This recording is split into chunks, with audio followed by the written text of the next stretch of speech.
Let us pray as we begin. हम लोग प्रार्थना करके इस लीडरशिप डेवलपमेंट प्रोग्राम की शुरुआत करेंगे। परमेश्वर पिता, हम आपको धन्यवाद करना चाहते हैं इस समय के लिए जो आपने हमें दिया है प्रभु। ये बहुत बहुमूल्य समय है जिससे हम आपके वचनों को सीखेंगे प्रभु और आपके और करीब आएंगे। हम प्रार्थना करते हैं कि आपके दास पास्टर पॉल दीपक को आप अपने अभिषेक, अपने ज्ञान और बुद्धि से भरिए जाए, ताकि जो भी वो कुछ भी बोले वो आपके बुद्धि और ज्ञान से हो प्रभु। और जब हम वो सुने वो हमारे दिल की गहराई में बस जाए प्रभु, और हम आपके अनुसार चलने के लिए तैयार हो प्रभु। इस पूरे समय को आपके हाथों में सौंपते प्रभु। आपका अभिषेक, आपका अनुग्रह, आपका आशीष, आपका ज्ञान हमारे अंदर आए प्रभु, और हम आपके वचनों के अनुसार चले आपकी महिमा के लिए। सारे पास्टरों को आपके हाथों में सौंपते, पास्टर पॉल दीपक को भी आपके हाथों में सौंपते प्रभु, और ये प्रार्थना करते हैं प्रभु यीशु मसीह के नाम से, आमीन। I welcome you all in the precious name of our Lord and Savior Jesus Christ for this leadership development program. आप सबका स्वागत हम करते हैं प्रभु यीशु मसीह के नाम से इस लीडरशिप डेवलपमेंट प्रोग्राम के लिए। So we've been meditating from the Paul's life and his first missionary journey. और हम पॉल के जीवन में से हम देख रहे हैं, ध्यान कर रहे हैं, और उसकी जो पहली मिशनरी जर्नी थी।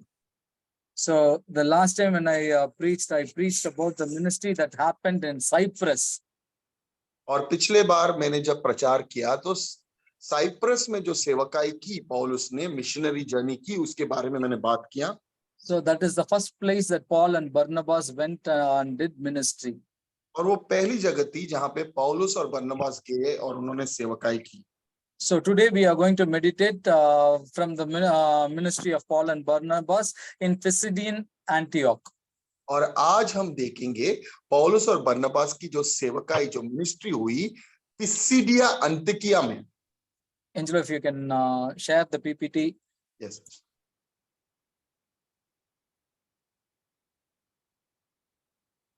Okay. So start from first fruits in the ministry.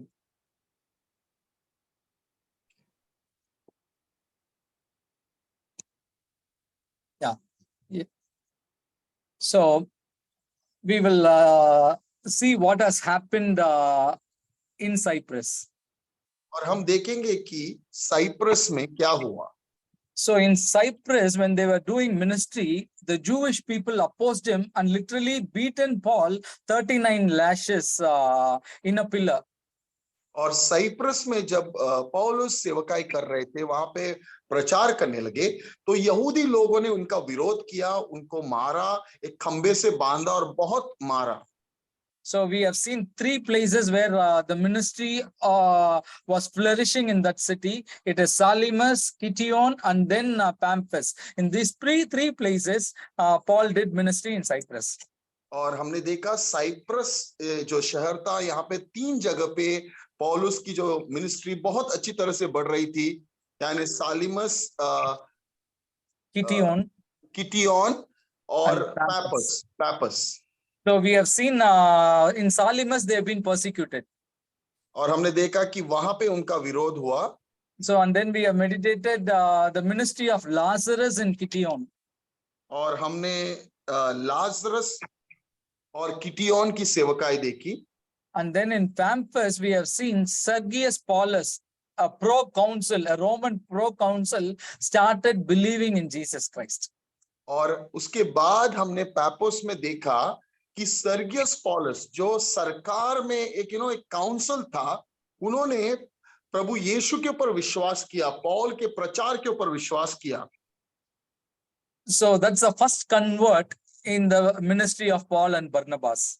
और हम देखते हैं जो पहला विश्वासी पौल और बरनबास की सेवकाई इसमें प्रभु यीशु के ऊपर विश्वास किया, उसका नाम सर्गियस पॉलस था। So then we have meditated that is the place where Saul has changed his name as Paul. और वहां पे हमने देखा और ध्यान किया कि वो जगह थी जहां पे सॉल, जिसने अपने नाम को बदल के पौलुस रखा। When Luke is mentioning Saul till 13th chapter, till this incident, he was recorded as Saul. After this incident, his name has changed. Saul is also called Paul. That's how the Bible is recorded. और जब लूका प्रेरितों का किताब लिख रहा था, तभी यहाँ पे हमें पता चलता है कि इस जगह पे सौल का नाम पौलुस में बदल गया। So we have understood, being from a Benjamin tribe, he thought King Saul's name will be a great name. But now, after seeing the first conversion, Saul said, okay, let me change my name to Paul, because this is more significant than the name of Saul. और उसे महसूस हुआ रहेगा कि मैं soul हूँ, बिन्यामीन का जो पहला गोत्र था उससे मैं आया हूँ, और सौल पहला राजा भी था, एक बहुत बड़ा नाम है। लेकिन बाद में उसने सोचा ये नाम मुझे रखने की जरूरत नहीं है, मैं पौल ये नाम स्वीकार कर लूंगा, क्योंकि ये जो पहला व्यक्ति है जिसने प्रभु यीशु को मेरे प्रचार के द्वारा स्वीकारा। So from there onwards, they were going to Pisidian Antioch. और वहां से वो पिसिडियन एंटियोक की ओर जा रहे थे। So the next slide, we'll go to the next slide, Angelo. So here it talks about the journey of Paul from Pampus to Perga. It is 187 miles. और हम देखते हैं कि पैपोस जहां पे वो थे, अभी वो पेरगा जा रहे हैं, और 187 मील की दूरी उनको जाना था। So they would have landed in Atalia. और वो जब पहुंचे तो अटालिया नामक शहर में वो पहुंचे। From that is the port, seaport. और वो एक बंदरगाह है। So from there, they 11 miles they have to get into the city of Perga. 11 mile sir. Yeah. Okay. और उसके बाद ओके, और उसके बाद 11 मील उनको चल के जाना पड़ा। From there is a further traveling they have to take for 110 miles to reach Antioch of Pisidia. और एंटियोक ऑफ पिसिडिया पहुंचने के लिए उनको 110 मील चलना पड़ा। So almost 300 miles they have traveled to reach this destination. और पूरा देखेंगे तो 300 मील उन्होंने सफर किया ये एंटियोक ऑफ पिसिडिया पहुंचने के लिए। The scholars talk about there are high Jewish settlement were happening in all these regions. और बाइबल के ज्ञानी ये कहते हैं कि बहुत सारे यहूदी लोग यहाँ पे रहते थे। One of the biggest synagogue was there in Perga, in Antioch, in Sagalos, Miles, in Sia. In all these places, there were synagogues and Jewish worship place was established. और बाइबल के जो शिक्षक है, जो ज्ञानी है, ये कहते हैं कि सगलोस, मिया, सिया, और यहाँ पे बहुत सारे यहूदी लोग रहते थे, और वहां पे उनके जो सिनेगॉग हुआ करते थे। So normally people will think Paul would have traveled from Perga to Sia, from Miles and Sagalos, and then to Antioch in the green mark. That is the route they would have traveled. That is how people would have thought. और लोग सोचते होंगे परगा से अगर पिसिडियन जाना होगा तो पौलुस परगा से पेनियलोस, सिया, मिलिया, सगालोस और पिसिडियन, ये जो हरी लाइन है उससे गुजरा होगा। So these are intermediate cities where they can break travel, food will be available, they can meet people, they can evangelize. But whereas every Bible scholar says they have skipped this route and taken a further route, which is the red mark, which is literally a mountain ranges away from the cities to reach Pisidian Antioch. और ये जो परगा, मिलिया, सिया है, ये जो करीब करीब जगह है जहां पे अगर वो लोग जा भी रहे तो रुक रुक के एक जगह पे रह के खाना खा सकते थे और आराम से जा सकते। लेकिन वो ये हरी लाइन से नहीं गुजरे, ये जो लाल लाइन आपको दिख रही है वहां से वो गुजरे, और वो पहाड़ी रास्तों से वो गुजरे। And everyone says this is very tough route to travel. It is a mountain terrain and they have to travel a long distance. और सब लोग कहते हैं ये एक पहाड़ी रास्ता है और उनको एक लंबा सफर जाना पड़ा। But that is the route they have taken. लेकिन उसी रास्ते से वो गए। So the question that I want to ask, why Paul has to skip doing ministry in Perga, Sia, Miles, and in all the Jewish settlement? That is the question that we need to answer. और सवाल ये पूछना आता है, मन में आता है कि पौल सिया, माइलस, सगलोस में जाके भी सेवकाई कर सकता, लेकिन वहां से वो क्यों नहीं गुजरा, ये सवाल हमारे मन में आता है। So the only reason we can find is this is the city of Sergius Paulus who got converted in Pampus of Cyprus. और एक ही चीज हम जानते हैं कि ये जो शहर है वो सर्गियस पौलुस के का जो शहर है, और जिन्होंने प्रभु यीशु को स्वीकारा था पापोस में। So he would have requested Paul and Barnabas to reach out to his city to do ministry in that city. He would have arranged some contacts and he would have gone to Pisidian Antioch. और Sergius पौलुस ने पौल को समझाया होगा कि आप इस शहर से गुजरो, क्योंकि वहां पे वो मेरा शहर है, वहां पे मेरे लोग हैं, और उन्होंने कुछ कांटेक्ट दिए होंगे ताकि वो वहां पे जाके भी सेवकाई कर सके। So in this long journey, we can understand one thing: Paul has become sick. और हम ये समझ पाते हैं कि ये जो लंबा सफर जो पौल ले रहा है उसमें वो बीमार पड़ जाता है। So normally Paul doesn't like to travel in sea. और हम जानते हैं कि पौल को समुद्र के रास्ते जाना अच्छा नहीं लगता था। People will have travel sickness. They will start vomiting. So body will not cope up traveling. So Paul had that sickness. और पौलुस को एक बीमारी थी, जब वो जैसे बहुत सारे लोगों को होती है, जब वो पानी में जाते, यानी एक नाव में जाते, उनको उल्टियां आती थी। And moreover, 39 lashes of beating he has received from the Jewish people. और 39 बार उन्हें चाबुक से मारा गया था, और उसी स्थिति में वो सफर कर रहे थे। So physically he was suffering. और शारीरिक रूप से वो बहुत कठिनाइयों से गुजर रहा था, बहुत वो बीमार था। If you have to talk about the ministry happened in Cyprus, apart from one person, there is no conversion. There is no fruit in the labor. और साइप्रस के सेवकाई के बारे में अगर हम देखेंगे तो देखेंगे कि बहुत सारे लोगों ने प्रभु यीशु को स्वीकार नहीं किया, सिर्फ एक व्यक्ति ने स्वीकार किया। So there is no great fruit that they have seen in the ministry. और हम देखते हैं कि कोई बड़ा फल उन्होंने वहां पे नहीं पाया सेवकाई के जरिए। So what happened there? और वहां पे क्या हुआ? There is one more tragedy happened. John Mark deserted them and went back to Jerusalem. और हम देखते हैं कि वहां पे और एक दुखद घटना होती है, या एक दुर्घटना होती है।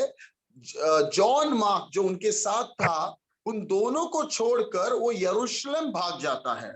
So we all know John Mark is a rich man, settled down in Jerusalem. So he was traveling along with Barnabas and Paul in the ministry. और हम सब जानते हैं कि जॉन मार्क एक बहुत अमीर व्यक्ति था जो यरूशलेम में रहता था, और वो पौल और बरनबास के साथ सफर में जाता था सेवकाई के लिए। So what happened here, when he was going through difficult phase in life, he was unable to cope up. और क्या हुआ, जब वो कठिन स्थिति से गुजरा, कठिन समय से गुजरा, तो वो सहन नहीं कर पाया। He lived in a very comfortable life. वो बहुत ही आरामदायक जीवन जीने वाला व्यक्ति था। He had a big house in Jerusalem. बहुत बड़ा घर था उसका यरूशलेम में। He was very rich. वो बहुत अमीर था। So when he traveled with them, he felt it was very difficult to do ministry. और जब वो उनके साथ सफर कर रहा था, उसे महसूस हुआ बहुत कठिन होता है मिनिस्ट्री करना। So what happened there? तो वहां पे क्या हुआ?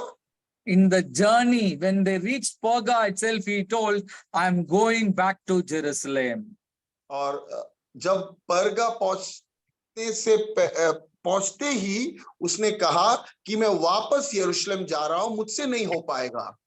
So it was a discouragement for Paul and Barnabas. और वो एक निराशा वाली बात थी पौल और बरनबास के लिए, वो निराश हो गए।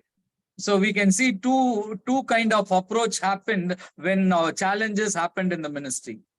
और हम देख सकते हैं कि जब चुनौतियां आती है मिनिस्ट्री में, सेवकाई में, तो हम दो तरह से हम आगे बढ़ सकते हैं। So Paul and Barnabas, in spite of all the challenges that they have gone through, they felt they have to continue the ministry, the work of the Lord, and they started traveling to Antioch. और पौल और बरनबास को हम देखते हैं, उन्होंने क्या किया जब चुनौती आए, तो वो रुके नहीं, वो आगे बढ़ते गए, सेवकाई करते रहे। But whereas John Mark, he was unwilling to take up the challenges. He deserted Paul and Barnabas and went back to his comfort zone, to his hometown, to his own people. लेकिन अगर हम John mark को देखते हैं, उसका बर्ताव बहुत अलग था। वो चुनौती को देख के वो घबरा गया और वो पौल और बरनबास को वहीं छोड़कर वो वापस यरूशलेम चला गया। So the first thing that I want to challenge you, how you are going to face your challenges in ministry. और पहली चीज मैं आपके सम्मुख लाना चाहता हूं, आपकी जो सेवकाई है, आपके सेवकाई में भी चुनौतियां आ सकती है। आप उन चुनौतियों को कैसे सहन करोगे और कैसे उसका सामना कर पाओगे? So ministry will be of challenges. There will be problems. There will be physical sicknesses. There will be persecution. People will desert you and they will leave you alone and go. All these things can happen in your ministry too. Are you willing to go back to your comfort zone, or you are willing to travel further to the work of the Lord? सेवक, मैं आपको बताना चाहता हूं कि सेवकाई में, ministry में चुनौतियां होंगी। आपके मिनिस्ट्री में समस्याएं आएंगी, कष्ट आएंगी, बीमारियां आएंगी, लोग आपको त्याग के छोड़ के चले जाएंगे। लेकिन आप क्या करोगे इसमें? आप पौल और बरनबास की तरह सेवकाई करते रहोगे, इसका सामना करोगे, आगे बढ़ोगे, या जॉन मार्क की तरह सेवकाई को छोड़ के एक आरामदायक जीवन जीना चाहोगे? क्या करोगे आप? So we are going to face challenges in ministry. Persecution is happening everywhere in India. और हम चुनौतियों का सामना करेंगे सेवकाई में, क्योंकि भारत देश में बहुत विरोध हो रहा है। So we'll talk about the incident happening in Manipur. For almost 2 months, something is happening again and again, and no one is able to resolve those things. और मणिपुर में हम देख रहे हैं कि कैसी स्थिति हो रही है और कोई भी उसको उसको ठीक नहीं कर पा रहा है। मणिपुर में जो झगड़े हो रहे हैं, आप सब लोग जानते होंगे। So talk about our own ministry, in where Amit Tudu is pastoring. People are persecuting. Every day they've been abusing. The police is not taking actions. The complaint that was given to SP is not giving any results. So persecution is there everywhere. Are we going to give up? Are we going to stand firm and say, we will worship God and we will go further for the work of God? और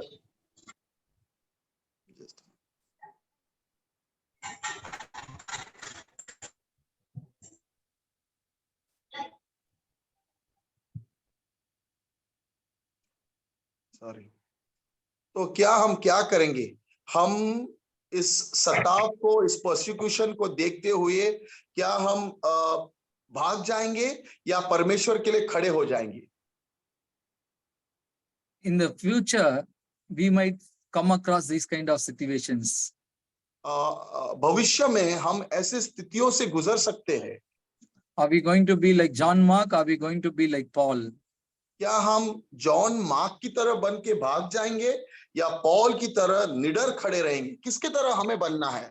So we have literally taken the call of God, and what we have to do is we have to persist and go further in the gospel work.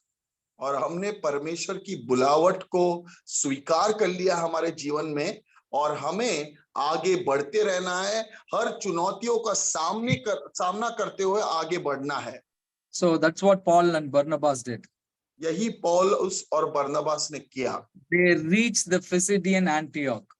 और वो पिसिडियन Antioch उस शहर में पहुंचे। And after reaching there, Paul preached a beautiful sermon in the synagogue, in the Jewish people.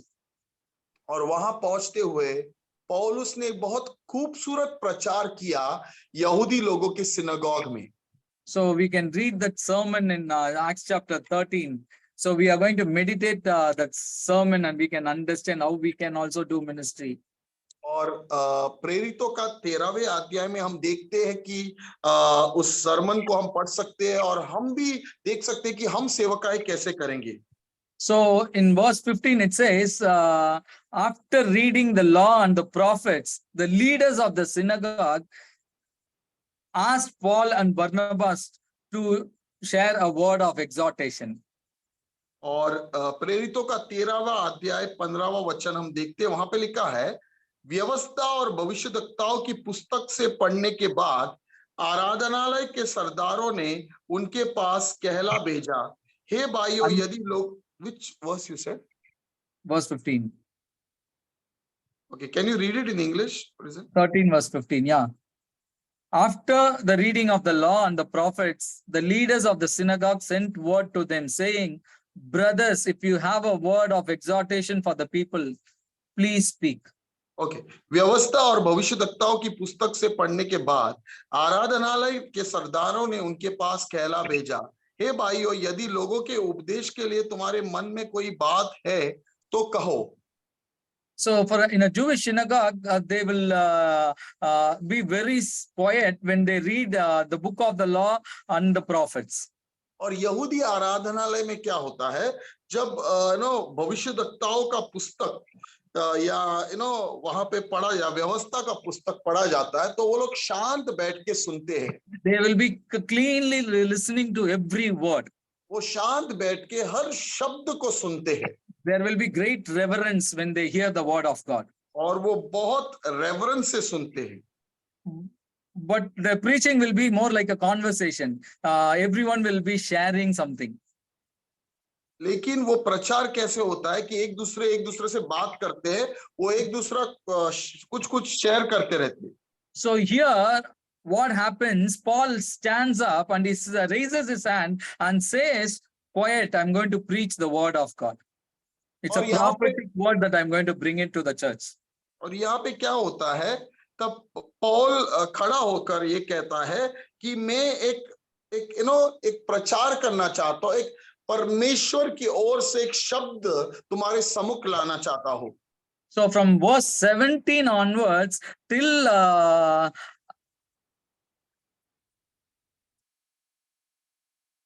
41, Paul is preaching. 17 to 41, we can see the preaching of Paul. Paul was literally talking about God's faithfulness to Israel in the past. और 17वें वचन से 41वें वचन तक पौलुस प्रचार कर रहा है और उसमें वो लोगों को याद दिला रहा है कि परमेश्वर कितना विश्वासी है, कितना विश्वास योग्य है, इतिहास का बता रहा है उनको। So all these things were happening in the synagogue. और ये सारी चीजें यहूदी लोगों के सिनागोग यानी आराधनालय में हो रहा था। So it is happening on a Sabbath day. और वो सबत के दिन पे हो रहा था। So every Jew will be attending Sabbath. और सारे यहूदी लोग उस सबत के दिन पे उस आराधनालय में आते थे। In those days, there were God-fearing Gentiles also who used to join them in worship. और उन दिनों में परमेश्वर के भय में चलने वाले अन्य जातियों के लोग भी थे जो सिनागोग में आते थे और उनके साथ आराधना करते थे यहूदियों के साथ।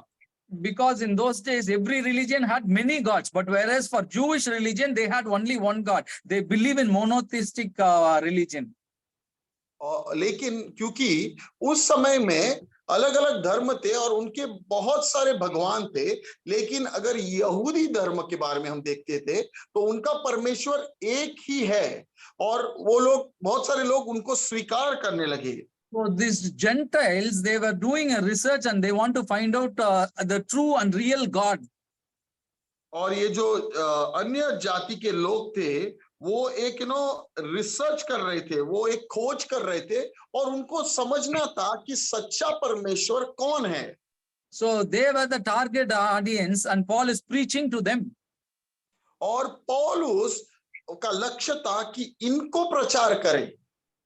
So the first thing that he wants to emphasize is about God's faithfulness to Israel in the past. और पहली चीज वो बताना चाहता है कि परमेश्वर कैसा उसकी विश्वास योग्यता इजराइल की ओर जो अतीत में हुई, जो इतिहास में हुआ। Luke records 3 such sermons in the Acts of Apostles. Look ऐसे 3 प्रचारों को लिख रहा है प्रेरितों के किताब में। Peter preached in Acts chapter 2. पत्रस ने प्रेरितों के दूसरे अध्याय में प्रचार किया ऐसा प्रचार। Stephen preached in Acts chapter 7.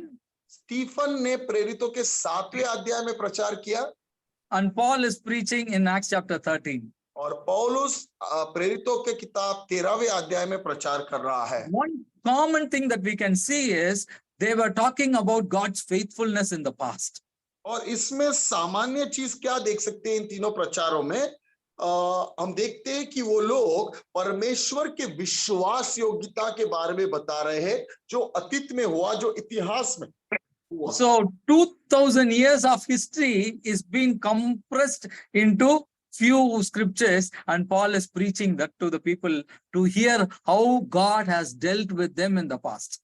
और 2000 साल का जो इतिहास वो एक छोटे से प्रचार में वो उन लोगों को समझा रहा है और कह रहा है कि परमेश्वर ने कैसे इजरायली लोगों को संभाला। And then the first thing he says, God chose the people of Israel through your ancestors. He's talking about Abraham. और उसमें वो कह रहा है कि पहले तुम्हारे जो पूर्वज थे उनको चुना, यानी अब्राहम के बारे में वो बता रहा है। So he was one person, God chose him. और पहली चीज है वो अब्राहम है जिसको उन्होंने चुना। And then he says when he delivered them out of Egypt. So when they went into Egypt, there were 70 people, but when they came out, 6 lakh men alone. और हम देखते हैं कि जब उन्होंने परमेश्वर ने इजरायली लोगों को मिस्र यानी इजिप्ट से निकाला, वो सिर्फ 70 लोग थे, लेकिन जब वो बाहर आए तो 6 लाख सिर्फ पुरुष थे। God has blessed their generation. They from one family, it has become a nation. और एक परिवार जो याकूब का परिवार था, उस एक परिवार से वो एक राष्ट्र बन गया। After that, they were living in slavery. God delivered them from the mighty Egyptians. और उसके बाद वो इजिप्ट के देश में गुलामी में जी रहे थे, लेकिन परमेश्वर ने उन्हें मिस्र के देश से छुटकारा, गुलामी से निकाला। Through his mighty hand, he delivered them, doing signs and wonders, and he delivered them. He brought them out of Egypt. और परमेश्वर ने चिन्ह और चमत्कार दिखाते हुए उनको मिस्र के देश से गुलामी से छुटकारा दिया, उनको स्वतंत्रता दी। And God is teaching them in the wilderness for 40 years to lead them into maturity. और 40 साल तक परमेश्वर उनको सिखा रहा था, उनको समझा रहा था, ताकि उनको परिपक्व बनाए। And then immediately he goes on to the judges and he says, through Joshua, you have destroyed 7 Canaanites nations. और उसके बाद पौलुस क्या बताता है इतिहास के बारे में कि वो कहता है योशुआ के जरिए तुमने 7 कनानी देशों को नष्ट किया। And God has given you inheritance. You had your own land. You had your own house. You ate the fruit that you never planted. God has done it for you. और उसने कहा कि परमेश्वर ने तुम्हें एक जमीन दी रहने के लिए, घर दिए, फल दिए, और वो फल तुमने नहीं बोए थे, वो पेड़ों को तुमने नहीं डाला था, वो फल ऑलरेडी वहां पे था और तुमने वहां पे पहुंचते सब कुछ परमेश्वर ने तुम्हें दे दिया। And then he says, after the judges, he talks about Samuel. He said, after this, God gave them justice until the time of Samuel the prophet. So he's talking about the period of judges. God has given them a leader to bring stability, because if there is no judges, kingdom of Israel would have been destroyed in the period of Judges itself. Could you repeat it again, Pastor? So God gave stability for the kingdom of Israel through the period of Judges. If there is no leaders, kingdom of Israel would have been destroyed there itself. और हम देखते हैं कि परमेश्वर के ने इस राष्ट्र को संभाला, उसको स्थिर किया, दृढ़ किया। और ये कभी हुआ? न्यायियों के समय में, क्योंकि अगर वहां पे न्यायी नहीं थे जो परमेश्वर ने नियुक्त किया, उनको दूसरे राष्ट्र खत्म कर सकते थे, लेकिन परमेश्वर ने उन्हें संभाला, उन्हें दृढ़ किया, उन्हें स्थिर किया। And then he talks about the King Saul and King David. और उसके बाद वो राजाओं के बारे में बात करता है, साउल राजा और दाविद राजा के बारे में। And Paul is arguing God has rejected Saul but chosen David. और पौलुस कह रहा है कि परमेश्वर ने साउल को नकारा लेकिन दाविद को चुना। So till this point he was only talking about the past faithfulness of God in the life of Israel. और यहाँ तक इस पॉइंट तक वो अतीत में जो हुआ, परमेश्वर के विश्वास योग्यता इस्राएल के साथ जो इतिहास में हुआ, उसी के बारे में वो बात कर रहा था। So even if we have to look back to our lives, a lot of things happened in the past, and we would have experienced God's faithfulness in our lives. और अगर हम अपने जीवन को के बारे में स्मरण करेंगे, क्या हुआ हमारे अतीत में, हमारे अतीत में क्या हुआ, तो हम जान पाएंगे कि बहुत सारी चीजें हमारे जीवन में हुई, लेकिन परमेश्वर की विश्वास योग्यता के कारण परमेश्वर ने हमारे जीवन में बहुत अच्छे कार्य किए। When we recollect all those things, our heart will be filled with gratitude. जब हम उन सारी चीजों को याद करेंगे तो हम परमेश्वर को धन्यवाद करेंगे। Emotionally and spiritually we would have been connected with God and we will be thanking God. और भावनात्मक रूप से और आत्मिक रूप से हम परमेश्वर के साथ जुड़ के उनको धन्यवाद करते रहते हैं। So somehow Paul is literally grasping their heart to listen to his preaching.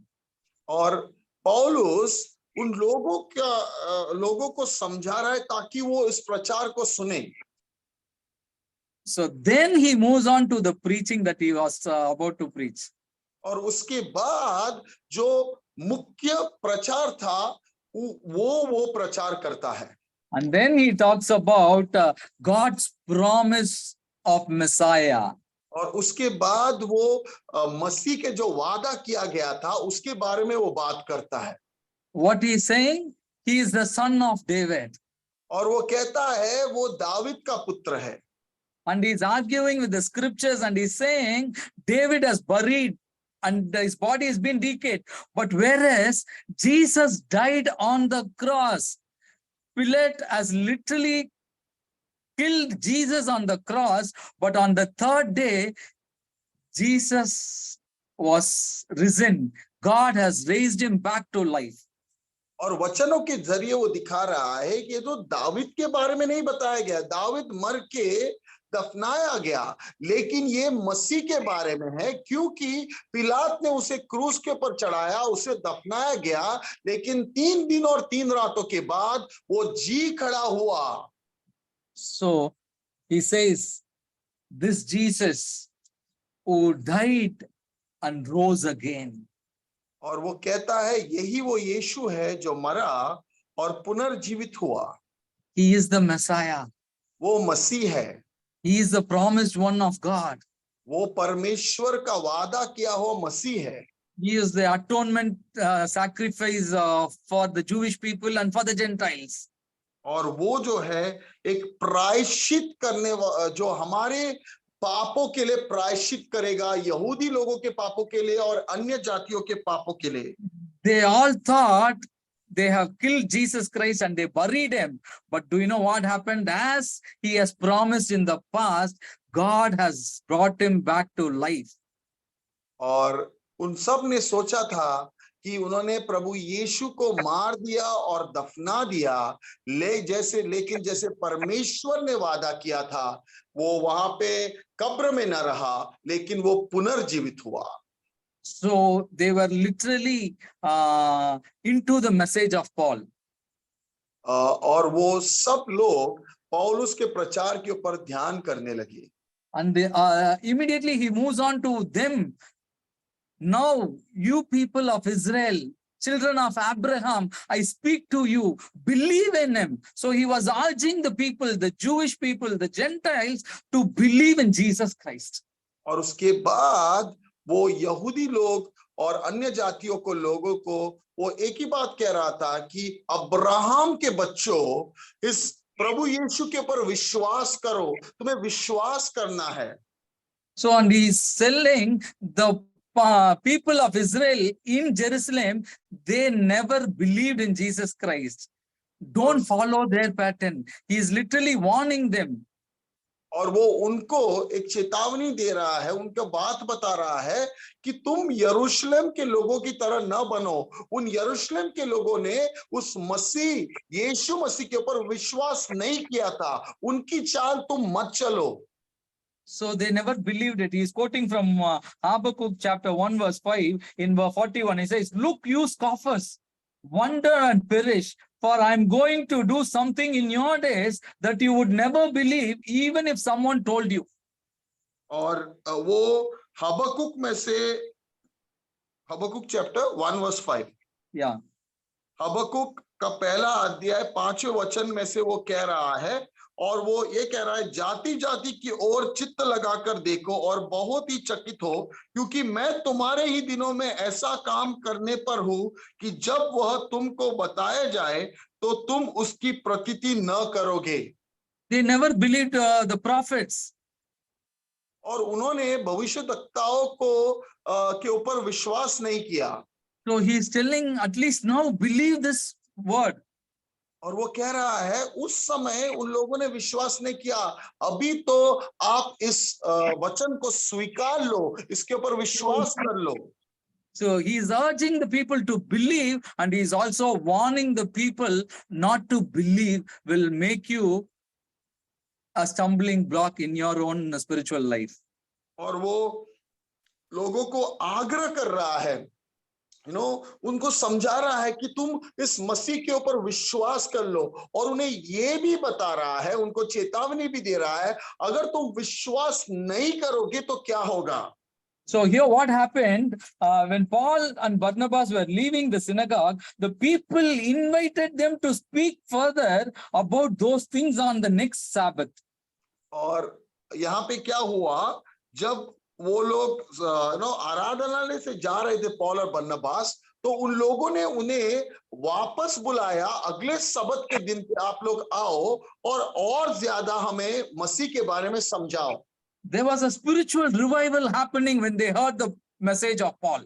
और वहां पे एक आत्मिक जागृति हुई जब उन्होंने पौल और बरनबास के वचनों शब्दों को सुना। In verse 44, it says, on the next Sabbath, almost the whole city gathered to hear the word of the Lord. और 44वें वचन में कहा, लिखा है कि अगले सबत में हम देखते ऑलमोस्ट पूरा शहर वहां पे पहुंचा परमेश्वर के वचनों को सुनने के लिए। So all the Jewish people, all the Gentile community came together to hear the preaching of Paul. और सारे यहूदी लोग और अन्य जातियों के लोग पौलुस के प्रचार को सुनने के लिए वहां पे आए। So when we preach, that is how we have to make impact in the lives of people. और जब हम प्रचार करते हैं तो हमें लोगों के जीवन में एक प्रभाव लाना चाहिए। The first thing that you need to know is, who is your target audience? पहली चीज आपको जानना है कि आपका लक्ष्य, यानी आपको किसको प्रचार करना है, वो जानना जरूरी है। What is their age limit?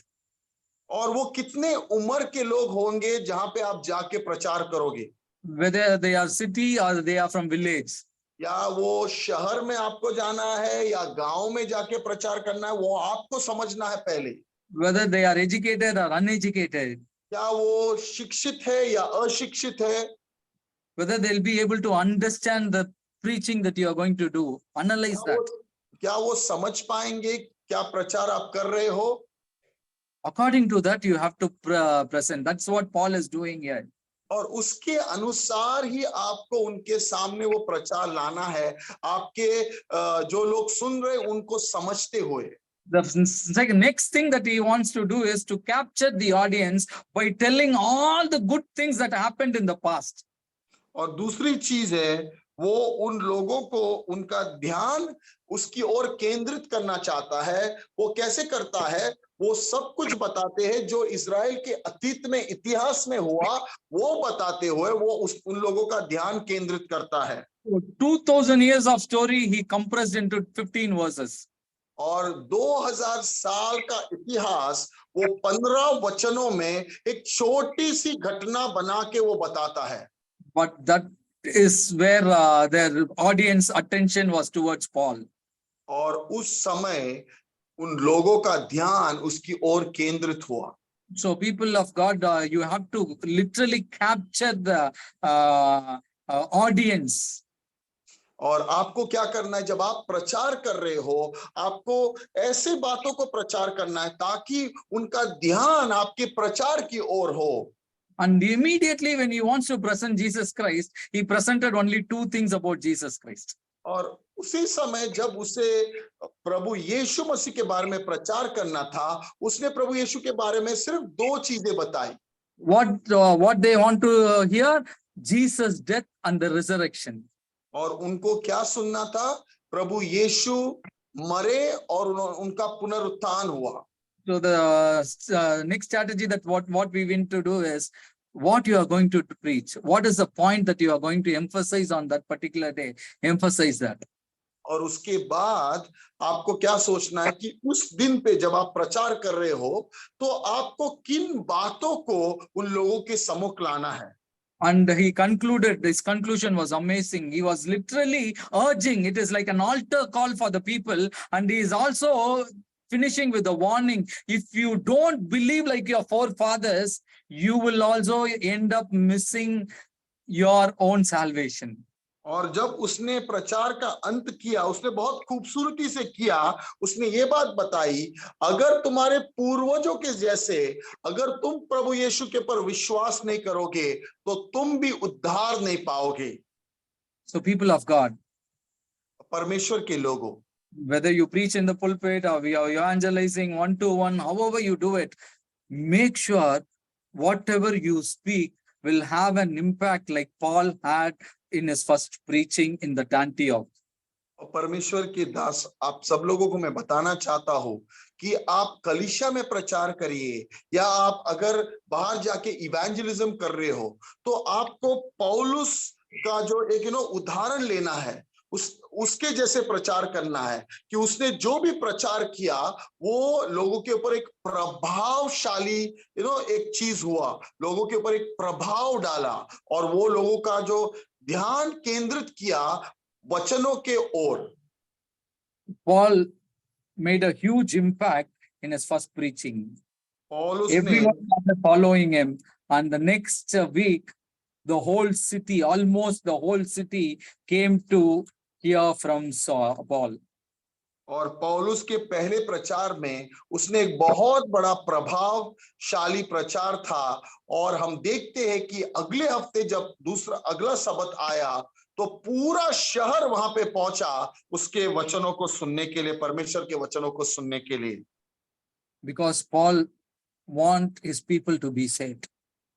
क्योंकि पौलुस चाहते थे कि उसके लोग उद्धार पाए। When you have a real burden and if you can present the message, I tell you, you can see the fruit of your labor. जब आपके अंदर एक असली यानी एक सच्चा बोझ हो, आपके अंदर एक असली बोझ हो और उसके साथ जब आप प्रचार करोगे तो आपके सेवकाई में आप फल देख पाओगे। So history talks about this place. The archaeological finding about this synagogue has happened in the recent past. Next slide, if you can go, Angelo. So this is a church. Okay, it's a Byzantine church, but it was destroyed. The archaeological findings is underneath this church, there was a mosaic synagogue. Okay, in that there is a scripture which says Psalm 42 verse 4. inscribed on it. So they say it is the place where Paul preached his first sermon. और जब इस जगह की खोज की गई तो वहां पे एक एक सिनोगॉग उन्होंने खोजा और वहां पे भजन संहिता 42 वचन 4 वहां पे लिखा गया है। और जब उन्होंने इस जगह को देखा तो उन्हें देखा कि एक जो उसके जमीन के ऊपर जो ना मोजेक फ्लोर यानी जो पत्थरों से बनाए हुए एक कारीगरी का जो एक फ्लोर है। और जो बाइबल के जो खोज करता है या ज्ञानी है या शिक्षक है वो कहते हैं जो पहला प्रचार पौलुस ने यहाँ पे किया होगा इस जो कलीसिया है दिख रही है जो सिनेगॉग दिख रहा है यहाँ पे उसकी खोज की गई थी। So just to tell what we believe is reality. It is not some myth or vague stories that we preach. It is the reality. That is the reason that I added this. और ये मैं क्यों आपको दिखा रहा हूं ये समझाने के लिए कि जो हम विश्वास करती है ये कोई कहानी ही नहीं है या कोई ऐसी चीज नहीं है कि लोग एक झूठी कहानी है। ये एक सच्चाई है, इसकी खोज की गई है और यहाँ पे पौलुस ने प्रचार किया था। And then we will turn to the second preaching of Paul in the next Sabbath. और उसके बाद अगले सबत में पौलुस ने क्या प्रचार किया उसको हम देखेंगे। Do you know what happened there? There was a mixed response. और वहां पे हम देखते हैं कि अलग अलग लोगों ने अलग अलग तरह से पौलुस को देखा। When the Jews saw the crowd, they were filled with jealousy. जब यहूदी लोगों ने उस पूरी भीड़ को देखा तो वो भीड़ की ओर दाह करने लगे। They began to contradict with Paul was saying what Paul was saying and heaped abuse on him. और वो पौलुस के विरोध में बात करने लगे और उसको कोसने लगे। All through the ministry, Paul was talking about jealousy. Even godly people had jealousy, but whereas these Jewish people were literally unhappy with what's happening in Antioch. और पौलुस ने बहुत बार कहा है कि परमेश्वर भी जलता है जब लोग उससे दूर चले जाते हैं। लेकिन यहाँ पे हम देखते हैं ये जो डाह कर रहे थे कि इतने लोगों का भीड़ आया वो डाह करने लगे, वो जलने लगे उसके ऊपर। So Paul, when he writes in Philippians and the ministry happening in Rome, when Paul started doing ministry, there was a great revival in Rome, which caused two things. One, faithful people was motivated to do ministry like Paul. And there was another group which says, why suddenly Paul is doing ministry and we also have to do it out of compulsion comparing with Paul, they want to do it out of jealousy. और पौलुस ने भी यही बताया था कि बहुत सारे लोग उसके प्रचार को सुन के वो एक प्रभावशाली प्रचार उनके पर रहा और उन्होंने उसके उदाहरण को लेके प्रचार किया। लेकिन बहुत सारे लोग पौल से जलने लगे और उसको नीचा दिखाने के लिए वो लोग भी प्रचार करने लगे।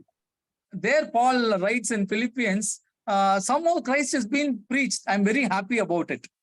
और वहां पे पौलुस फिलिपियों में लिखता है कि जल के या न जल के लेकिन किसी रीति से मसीह यीशु का प्रचार हो रहा है और मैं इसे देखते हुए बहुत खुश हूं।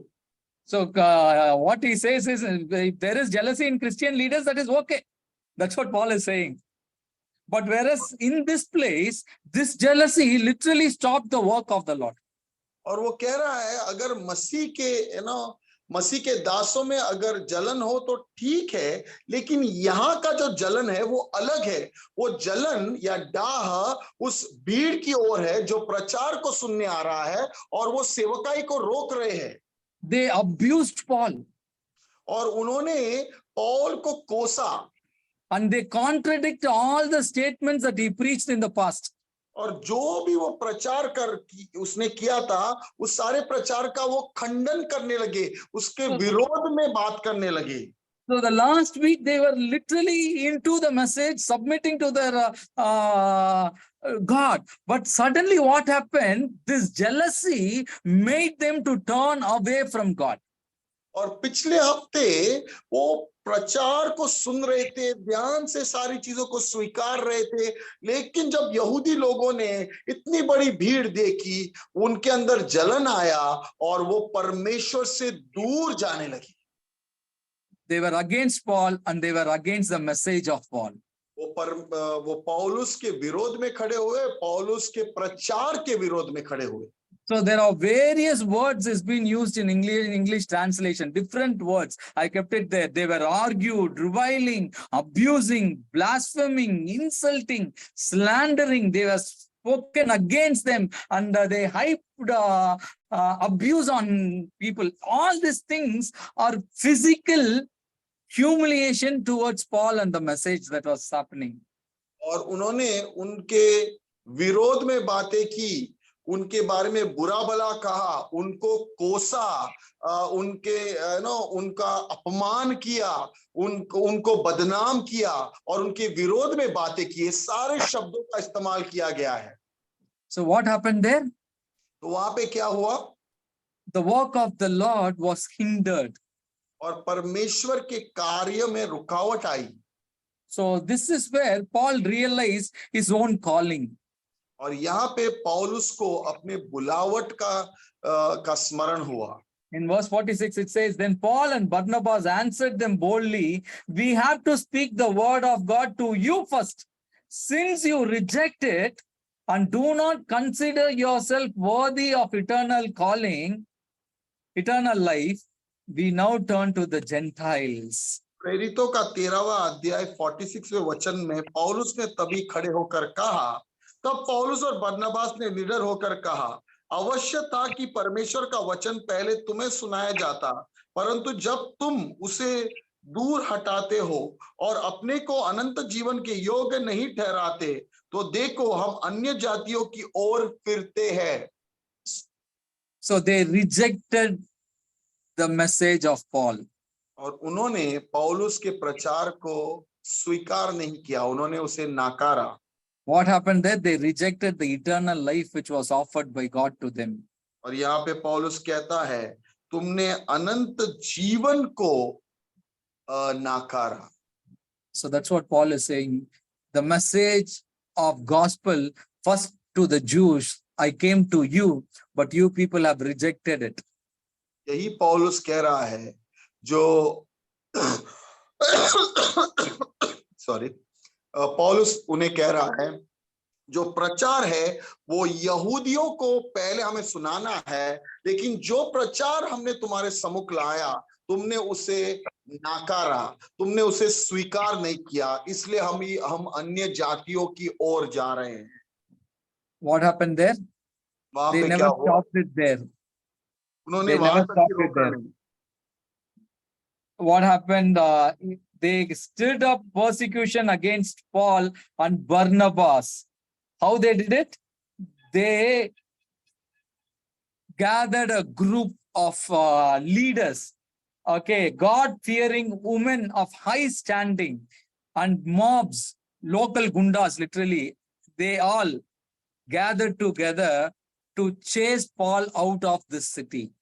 और उसके बाद यहूदियों ने क्या किया, वो पौलुस को और तकलीफ में डालना चाहते थे।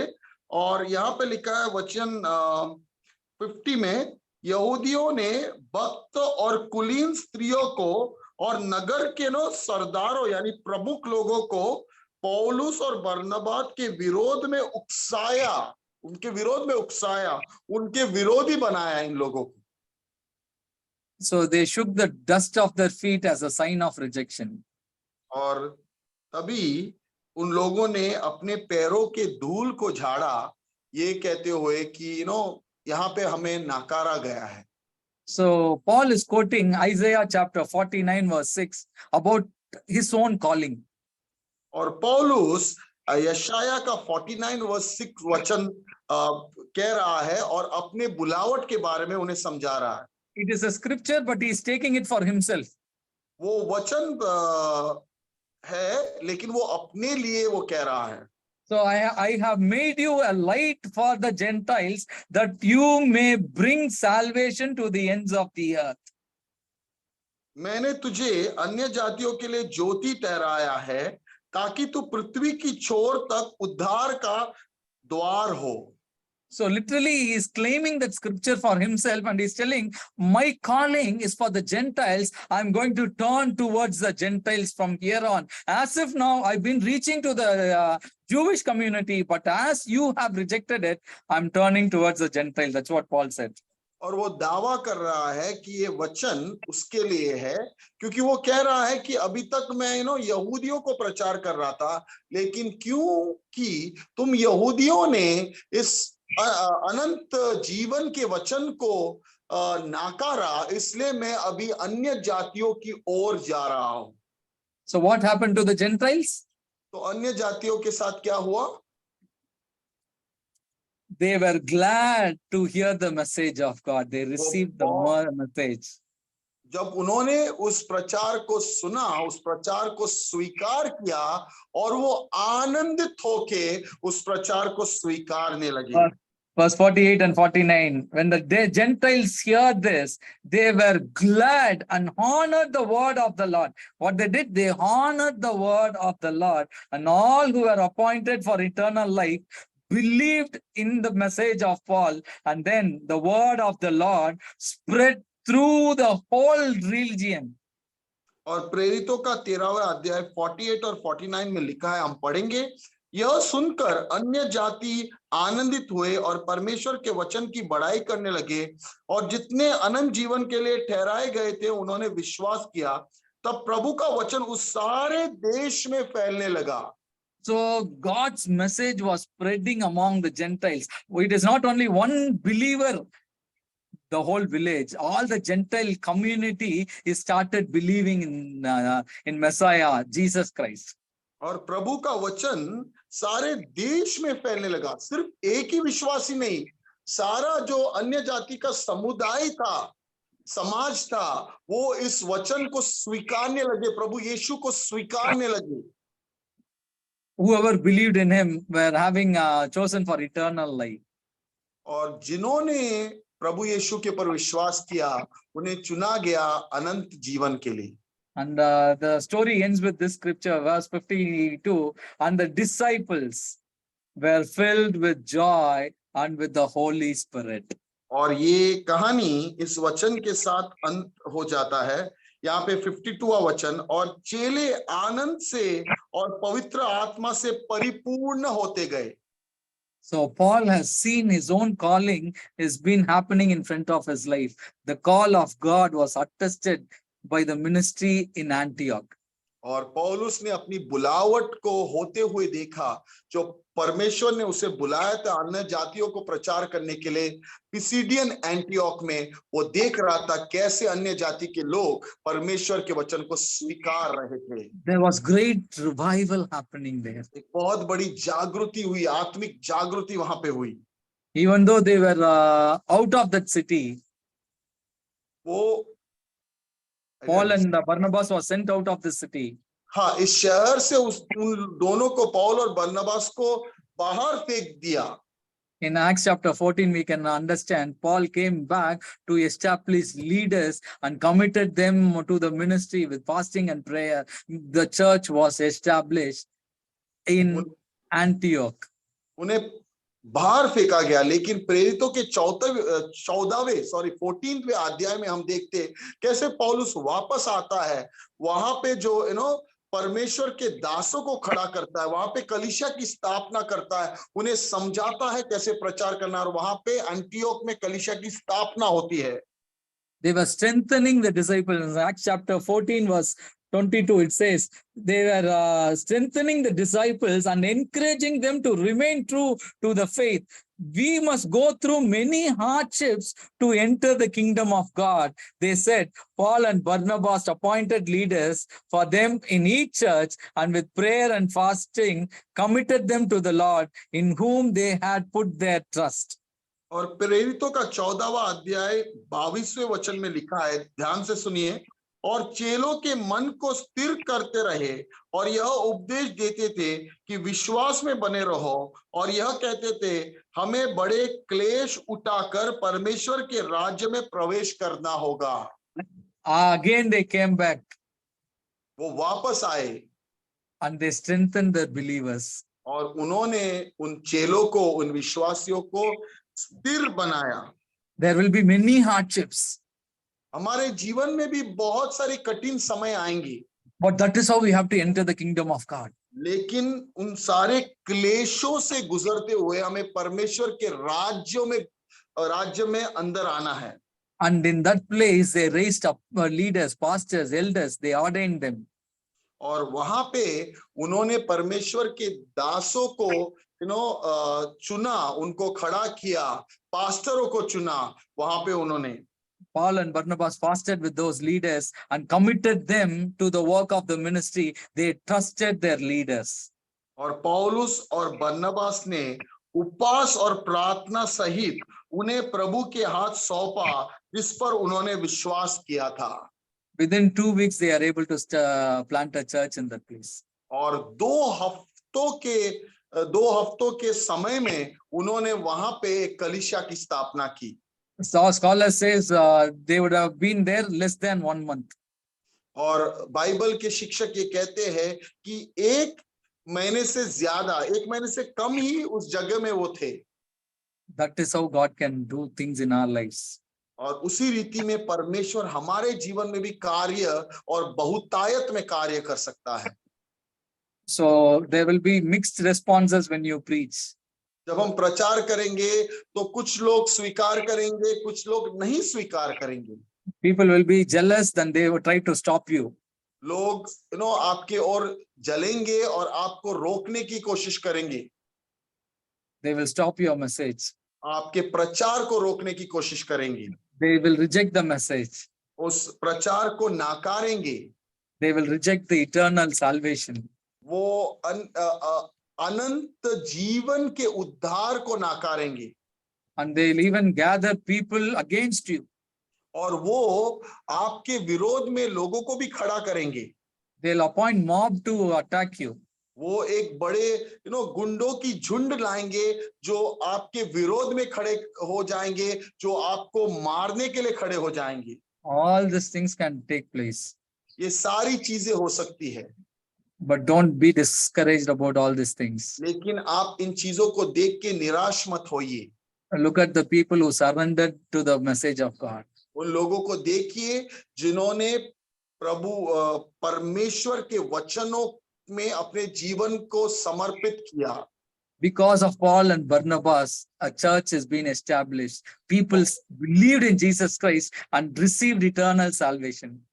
और पौल और बरनबास के कारण एक कलीसिया की स्थापना हुई। लोगों ने उस प्रचार को स्वीकारा, प्रभु यीशु के पर विश्वास किया और उन्होंने अनंत जीवन के उद्धार को पा लिया। In their life there was great joy and they were filled with Holy Spirit. उनके जीवन में आनंद उमड़ आया और वो पवित्र आत्मा से भर गए।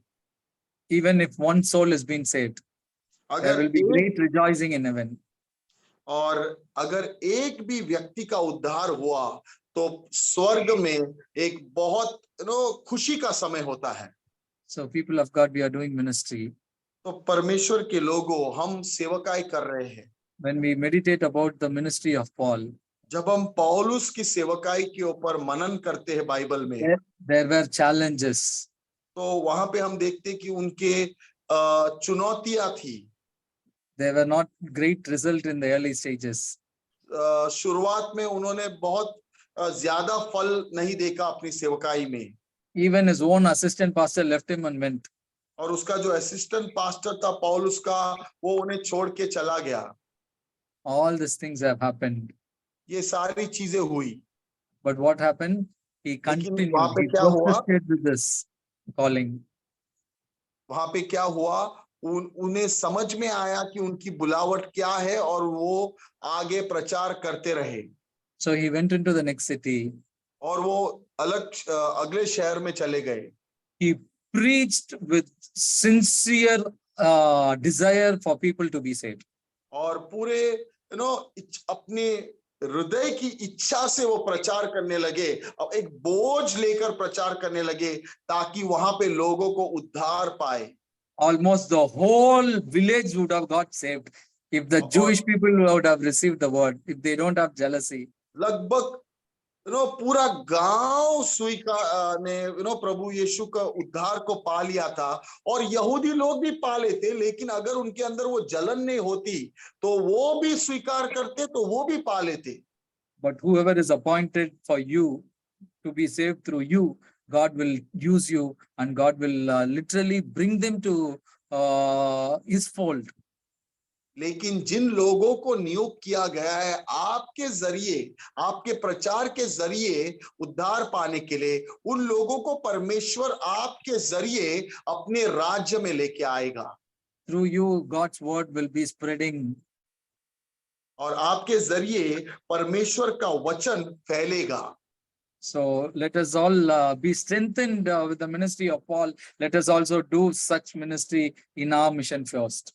और पौलुस की सेवकाई को देखते हुए हमें भी स्थिर बनना है, हमारे अंदर भी एक सामर्थ के साथ हमें खड़े रहना है और परमेश्वर की सेवकाई को अच्छी तरह से आगे बढ़ाना है।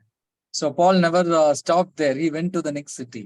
और पौल वहां पे रुके नहीं, वो अगले शहर में चले गए। If one door is closed, Paul is not bothered about it. He moved on. He went to Iconium, the next city.